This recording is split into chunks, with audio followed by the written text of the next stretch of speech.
On the mic is a queen. A place for you to be authentically you. It's good, crazy. We support each other. Keep going. Oh, okay. And have fun while doing it.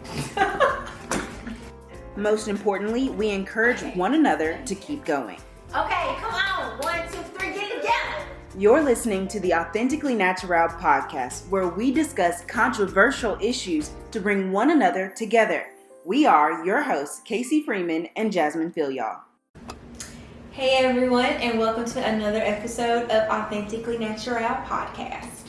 Today's topic, we're going to be talking about the controversial presidential and vice presidential debates that happened over the last 2 weeks. Wow. Did you watch both of them? Yes. Entertainment. I think that's all it was. Mm-hmm. I don't like for the presidential debate. It was literally I got nothing from it, at all. Like I feel like it was just the most pointless debate. The only thing that came of the debate was Donald Trump had COVID. President Trump had COVID. Yeah. The presidential debate really made me so upset because not just this debate, but last year's debate, like ever since our new commander-in-chief has taken his role, it's like nothing is serious anymore. It's like social conspiracy theories left and right. The left is this, the right is this. Like, I always knew that between the House of Representatives, the Senate, Congress in general, that things were divided amongst parties. But I didn't know how controversial and how horrible it was until these last couple of years. So much has taken place within this presidency that it just makes me ill. Like literally. Like NSYNC song makes me ill. But I don't know. I just don't understand. Like, and I will say, obviously, the really and truly with the debates, what saddens me the most is for the undecided voter, which I know a lot of people, a lot of our viewers are probably like, well, the proof is in the pudding of who could, possibly, do the best job. But I feel like for our viewer, it's not even proof is in the pudding. It's I just want to understand what you're saying. I mean, like what you're saying doesn't make sense. And then whenever Biden does speak, it's interrupted. I mean, and whenever President Trump speaks, he never makes a clear point that makes sense. It's never a complete sentence. No. Like, come on, man. A complete sentence is the subject and the verb. You throw a noun enough for some flavor. You couldn't even do that. And I just feel like nothing was settled. I think Biden, which I'm not trying to, because keep in mind, obviously, no person that you choose is going to reflect 100%. But I think, obviously, Biden I kind of share some of those views, some of them, pretty much majority of them, to be honest with you. I can't say some of them. But I will say he really tried to bring the debate back to a civil, ordinance. Like, he tried to say, okay, so let's talk about this. Let's talk about taxes. Let's talk about the Green Deal. I don't support that. However, I do have my own economic plan. Let's discuss this. It was like everything was like clownism. And then the fact that you bring up his dead son. I know. That part was like so classless and tasteless. I literally, at first, I ain't gonna lie to you. When Trump was making them faces, I knew he was gonna give us a show. Yeah. So I was laughing. I was like, he is crazy. But then when he brought up his son, his son now, and then his dead son, I said, you have no heart. You have no heart. How could you do that? And I really feel like that was the main and only time that Biden really was jarring back with him when it came to that, because it's like, you're not talking about the voter anymore. You're talking about my family. You're taking a personal attack upon me. And I do feel like that was wrong, and I felt like it was not necessary to talk about for a voter. Yes. I really don't. Even your own supporters, President Trump, what did that do for them? What did that do for them? To strengthen their belief that I do need to vote for him. I feel like if anything, that turned a lot of people off. I agree. Especially like the women in his that support his campaign, stuff like that. Because you have to think about like not just it being Biden's son that died, like his wife had to deal with that, and has to deal with a lot of stuff behind the scenes. Yes. And so that just was not okay. Yes, I will address the which was the whole elephant in the room, and throughout the presidential debates that I've fully understood, I will say none of those debates where the moderator asked the question of white supremacy and racism, because it is so trivial.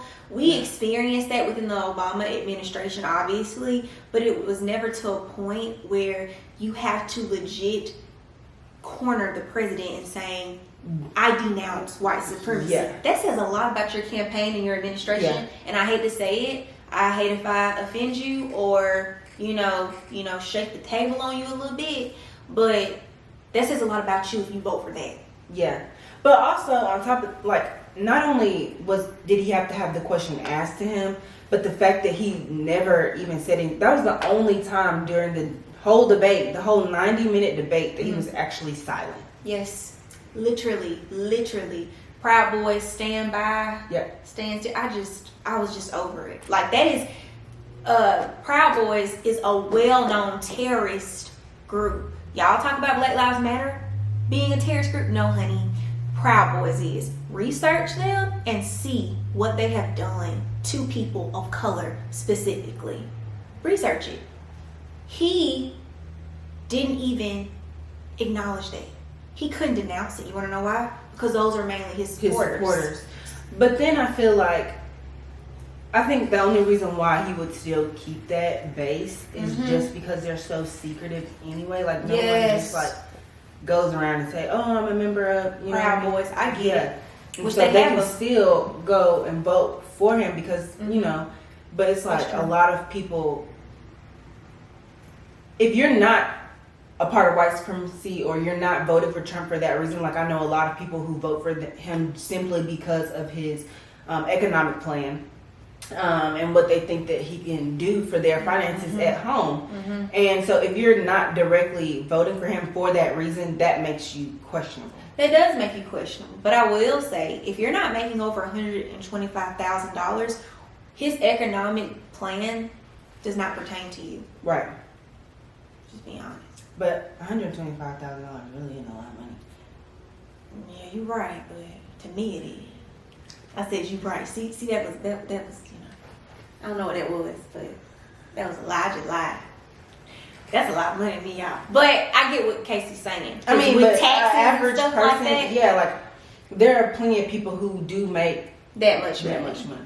But then even with that, your taxes, I don't know. I will say, when the topic of the rainforests and everything, I couldn't understand what both of them were saying. There was just, but I feel like Biden already has this reputation of not being a great public speaker. He's not. He never says the right things. Mm-hmm. And his mouth gets him into a lot of trouble because he doesn't think about it, which is why I don't know if he just doesn't think about it or if he just doesn't grasp. He don't understand. Yeah. It's like that's why he had to literally get a black woman to mandate his campaign. I know, because he didn't understand. But let's just. And that's why he real. needed Kamala Harris, Senator Harris, on his ticket. I'm sorry, he's not gonna go far without her. Let's just be real. Or Booker. Yes, but let's just be real. When Elizabeth Warren, Joe Biden, Bernie Sanders, they had black women running their campaigns because the black vote matters. Black women vote. Also, I will say this too, I feel over the year, after the Obama administration, because I feel like he had the black vote already, he felt like he had the black vote. So he focused more on the Hispanic vote, and ever since then, I feel like a lot of voters focus more towards that. And they forget about the black vote and why the black vote really matters. And it's more than just having a black person in your behind the scenes. And it's more than just saying, oh, well, we're going to do this for people of color. I'm sorry, but I'm tired of the phrase people of color. I'm a black person. I'm a black American, and I do not go through the same things as a Hispanic American or an Indian American or an Asian American. So do not sit here and say people of color in this one big broad spectrum. It's different. And because it's different. Like, even if you want to think about education, for instance, and you know, we talk about how people of color need to live in a certain place. But if you even think about that, there are a lot of Asians who go through something different in school systems than a lot of Hispanics that have that language barrier. And then there are a lot of black people who go to school with a lot of trauma in general. So it's just like, there is still a difference, and there's a difference with the outcome of how that person's education will go, how their health care, if you even want to look at that, like, black people have more leading causes of death than Asian Americans, than Hispanic Americans, especially Indian Americans. If you just really want to think about that. So for you to lump everything into people of color is annoying to me. You said a mouthful. I totally agree. I know that the Hispanic population is the fastest growing minority. I am very well aware of that. I do agree with you. Like, we are not just people of color. Some of us identify as Black Americans. Some of us identify as African Americans. But we are our own. Like, we can't. And then it's crazy because our reputation and past with America has not been great. And I really, like, there are still people, my grandmother, I mean, you know, people in general, like the generations before us that marched in the civil rights, like the act that were, marched on Bloody Sunday, participated in civil rights movement, they're still alive. And that's the crazy thing about it. It's like you still have these generations that's still alive, that's still, you know, literally going through trauma, and that hasn't even been addressed. It has always been insinuated, but it's never been addressed. Like, nothing has, you know, come to place when it comes to giving back. And it can happen because statisticians and economists have stated it can happen. Maybe not for me, but my grandmother, you know, who's in her 90s. They had to deal with that. You think about that. I just also want to go off of that too. Like, we talk a lot about the history of black people in this country, which we do have, you know, long years of things that we still have not unpacked even to this day.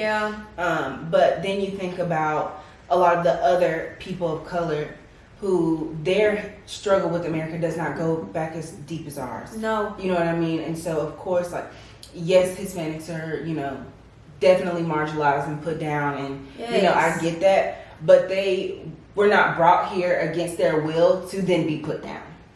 You know what I'm saying? Like, so when you talk about that happened 400 years ago, that happened way back then. Civil rights didn't happen that long ago. And if you really just think about the history of what we have here, like, other cultures don't have to deal with that. It's a different struggle, which technically Hispanics were, but it's a different struggle. Yes. It's a different struggle. And I feel like when it comes to voters in particular, it's just not a blanket. I don't think there should be a blanket policy. I get it. So, with the presidential debate, it was clearly a mockery and nothing was accomplished. No. I feel so bad for the moderator. And what do you think about him not wanting to do another debate? He said he won't even take the virtual. I personally believe that shows a lot about his character, and I believe that should sway your vote.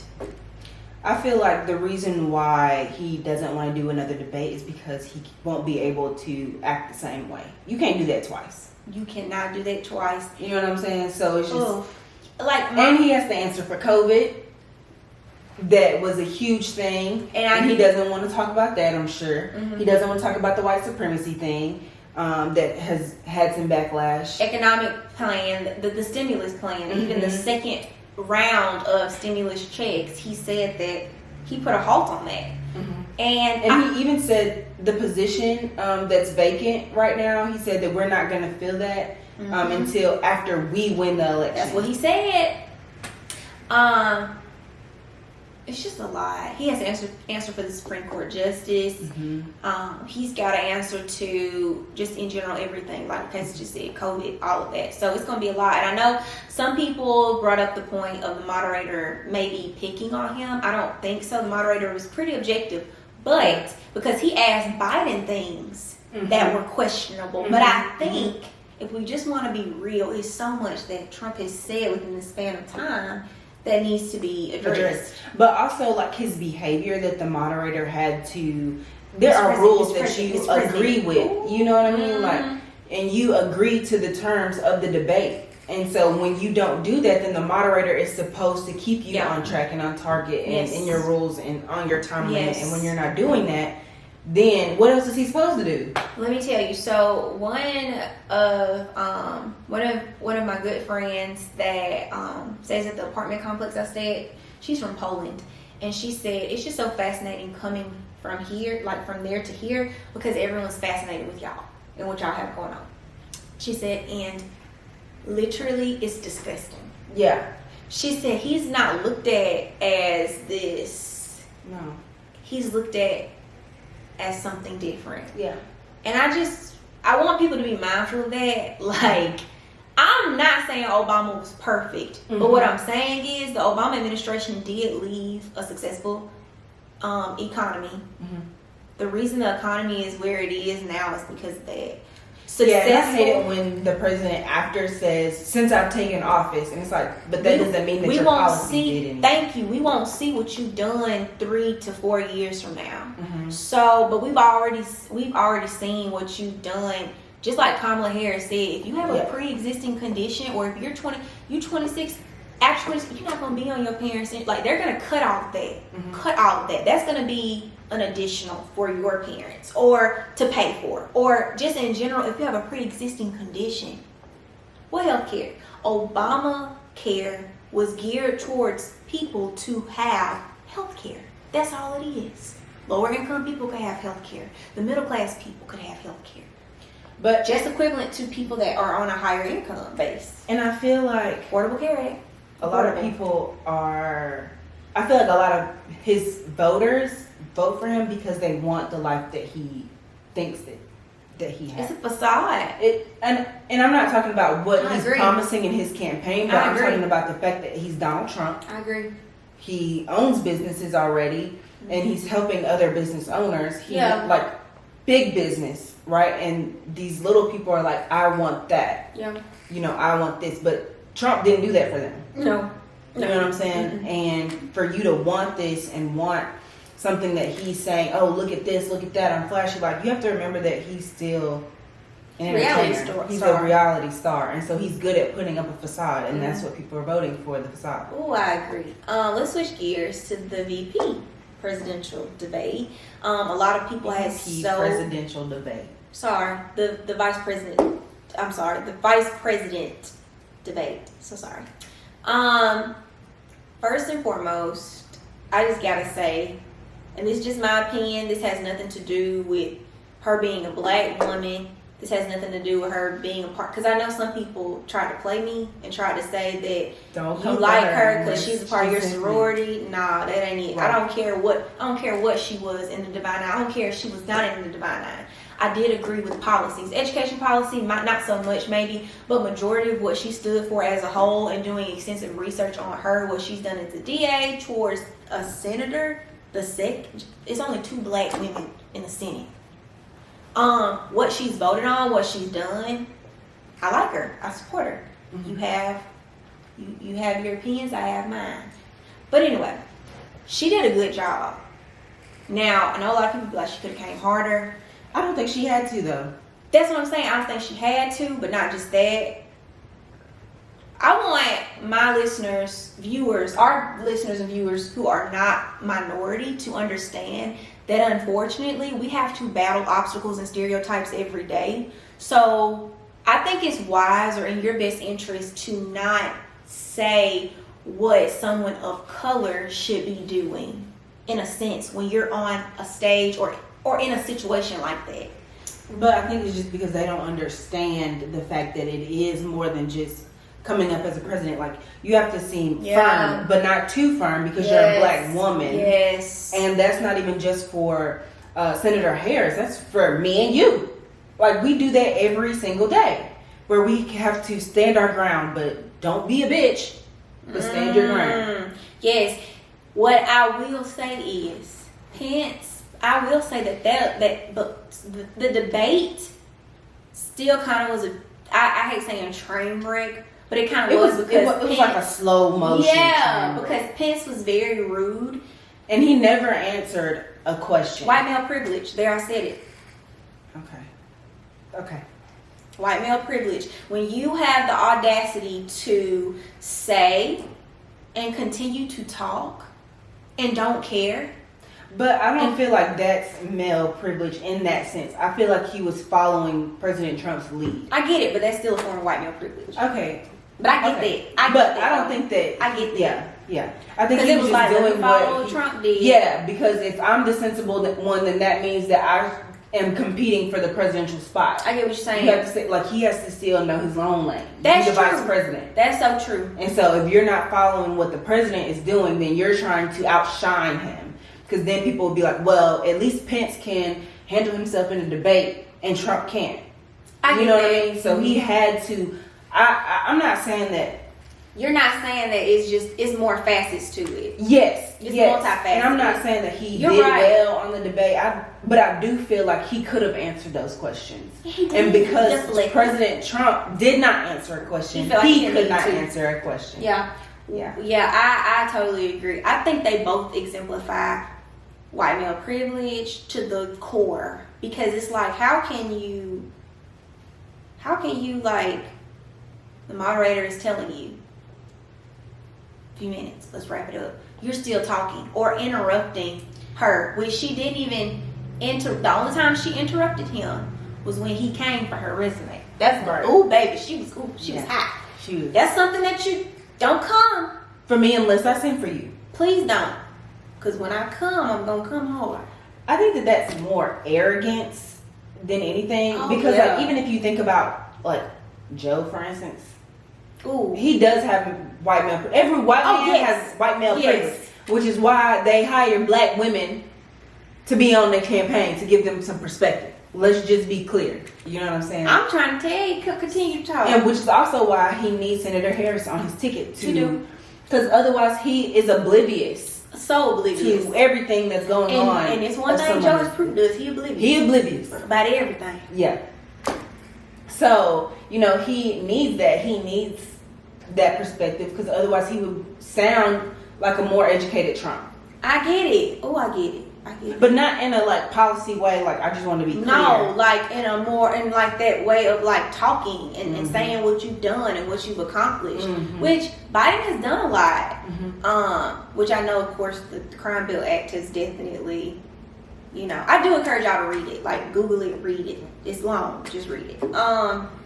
What else I was gonna say? But Okay, yeah, going back to it. we talked about some of the key takeaways from the presidential debate. Okay. But for the vice president, like, what were some things it's like for example, Okay. with the presidential, he didn't answer the white supremacy question. Yes. Like he attacked Biden's family. They both don't know what to do about the rainforest fires. Right. I don't know what's gonna happen with I don't know. rainforest. I think it's just forest fires, right? Is it forest fires or rainforest? They talk rainforest and forest, so it was the ones in California, right? Mm-hmm. Yep. But But they both said rainforest within there. That's why I was kind of okay, yeah, I think that's why I'm confused too. They don't My know. bad. They don't know. No, so The therefore economy. We don't know what we're doing. The economy. No, friend. So shit. I get what we're going to have our taxes. So my question is, what were some takeaways from the VP debate other than the fly on Mike Pence's head? If you have pre-existing health conditions, She sounds just like say Senator Harris, goodbye to your health care. don't she? She sounds just like Senator Harris. But that's the truth. Like, literally, she straight up just said, "This is what it is." If that didn't show the United States of America, the prime example of, just like what Kasey said, arrogance, and the whole racist notion of black gal, be quiet. And yeah, I had to take it to the South. I don't know what will. That was a prime example of you can be educated. You can be, let me finish my thought real quick. You can be educated. You can be, literally have an amazing resume. You can move mountains, but you will always get tried. But absolutely.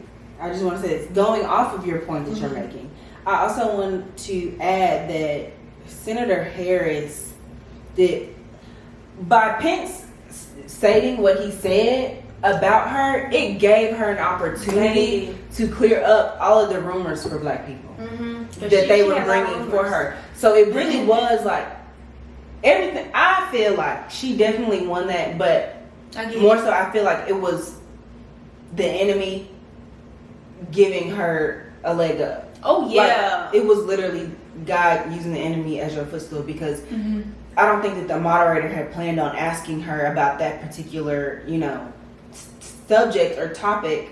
So by him challenging her in that one area that he knew that black people had not forgiven her for, it allowed her to say, he's attacking my resume, he's attacking my character, and I'm going to defend this. Yes. And it cleared up a lot of things for her. Agreed. Oh, I agree with that. I will say this too. She has had interviews where she has discussed this. But I will say, like what Kasey's saying, if you just in general, she just wasn't your choice. Yeah. I mean, which of course you're supposed to research and look at all the primaries. But I will say, if she was just somebody that you just written off, she showed you, don't write me off. Because that didn't, what are you talking about, sir? Yeah. But it was so crazy because when he would talk about certain stuff, she said, I've been this, I've done this, I've done that. And I felt like she had to do that in those senses. We all as black women have to do that crazy? to a lot of things. We do. And I feel like if you look at the president and vice president versus Biden and Harris, you can tell that we're still in a polarizing country. Man. And it's just annoying to think that child. She preaching. It's completely different. I feel like years ago, not even the Obama election, but others, it was not as polarizing. It wasn't. It was, okay, we disagree on these little things and we can talk about it and I can that's understand. it. If anything, so many scandals. Yes, it was a lot more scandals. But I feel like with this election, like you're literally, either you're a racist or you're not. That's really what, I mean. I'm just being honest. Either you're a racist or not. That's it. Is you racist or is you not? Like that's really, I agree. Our cameraman, let me tell you something. Our cameraman like Lord. He's praying to the sea. He like Lord, this go viral, Jesus Christ. But let me just say this. She's so right. So the tidbits that we have for you is, although that this presidential election is so important, obviously it is, because as you can see, the president isn't just a figurehead. He has the power to veto bills. He has the power to elect. He has power. And he really sets the tone for everything that happens to you locally. Because obviously if there are... I want to say. Go ahead, girl. Oh, okay. Ooh, I'm going to hear what you say. I'm going to say it off camera. Oh, okay. Obviously, there are, senators and governors who want to run and say, well, I have the support of President whoever. And that's supposed to help get you elected. So, obviously, if you have a president that's acting this way, and then when it comes to your local governor and even state, city, county, I don't know, everything.